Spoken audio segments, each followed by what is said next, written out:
This video shows a tidy buttonhole technique worked over 3 rows when knitting flat. It's shown here with 1x1 ribbing. Place a marker on the working needle and yarn over. Move the yarn to the front for the next purl stitch.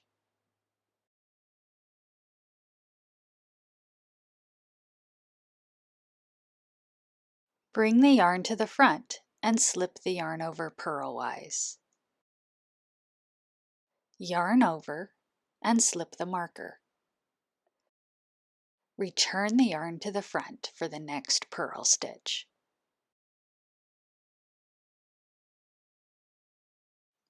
Slip one knitwise, remove the marker. Knit into both yarn overs, and without removing from the holding needle, pass the slipped stitch over the stitch you just knit. Work the yarn overs with the following stitch as a knit 3 together.